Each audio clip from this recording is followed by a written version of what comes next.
Hi, welcome to How to Repair. Is your LG washing machine drum not rotating correctly? The drum is jerking from side to side. You may even have an LE error code coming up on the display.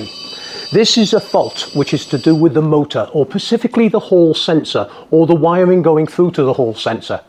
Basically, it's not detecting what's actually happening with the motor, or the motor is jammed.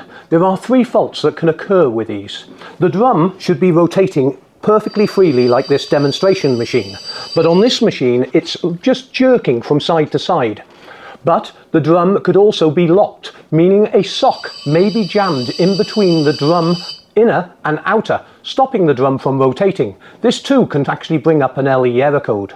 Don't worry, it's an easy fix, and I'm going to be showing you how to replace the hall sensor on this machine and how to get rid of this LE error code that comes up on your display. Okay, the first thing you want to do is make sure that the drum is actually free and easy to turn. So take the clothing out. You may need to drain the machine down if it's been full of water. Right, the first thing you want to do is make sure the drum rotates freely. If that is okay, then you can move on to having a look at the wiring and the motor. But let me just explain two common faults that can occur. If the motor is not turning because the drum is locked, this will cause an LE error code. This could be because of collapsed bearings, or a small item of clothing has got in between the inner and outer drum, stopping the drum rotating freely. Okay, disconnect the appliance from the electricity supply. Now we need to remove the back panel and the lid.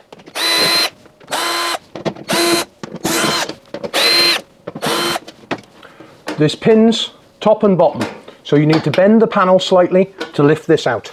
The lid just comes straight back. Now we actually first need to remove the motor rotor, which is the outer part of the motor. 17mm bolt. You may need someone to hold the drum, but just using a hammer, just give it a tap and it will loosen it off.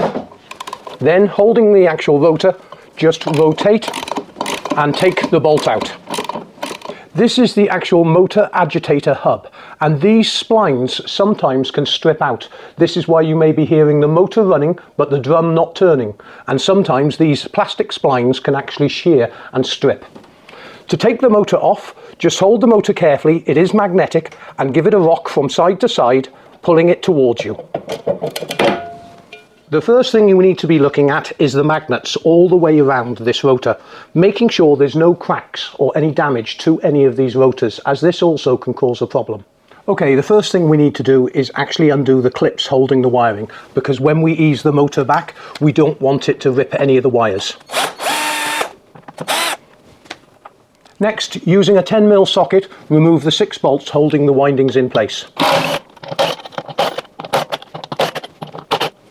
Next, easing the motor off, tilting it softly over, you will be able to get at the clips that hold the wires in place. These have sometimes quite sticky locking tabs. That is the motor, and here is the hall sensor.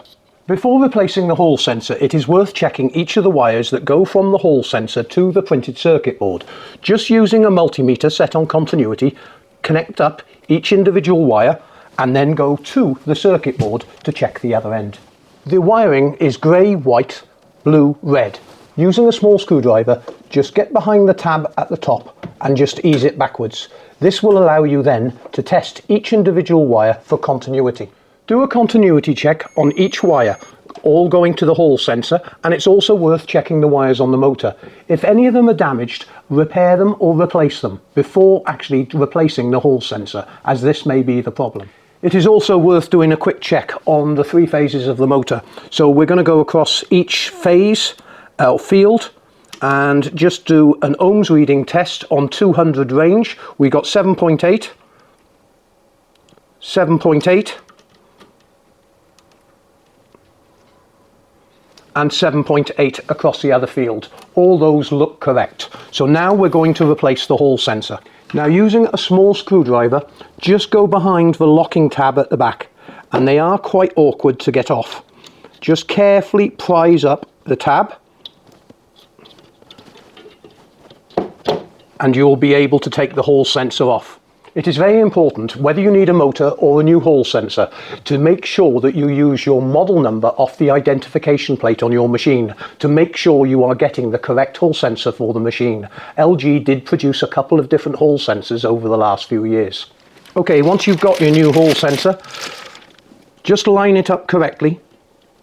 Make sure that you get it in the correct location over the tab, and then carefully push it downwards to make sure it all locks into place. Okay, now you've rectified the problem, we need to reassemble the machine. And I'm going to fast forward on this for you so it's not boring.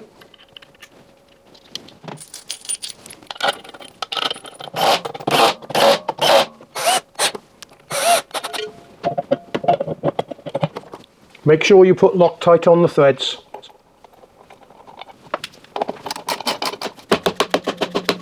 Okay, the machine's all back together. I've just gone around to the other side and set it onto a spin cycle to test it, and within a few seconds or so the pump will disengage and the motor should start, and hopefully everything is working correctly. Remember, if you do need any parts for your appliance, whether it's door seals, hall sensors, motors, pumps or anything else, there is a link in the description, but make sure you use your full model number. And there we go, the machine's all working perfectly again. I hope this video helped you. Remember to buy the parts from us, as that's what keeps us going and able to make these videos for you. And if we really helped you, you can always click on the Bipolar Beer page to support the website. Thanks very much indeed for watching.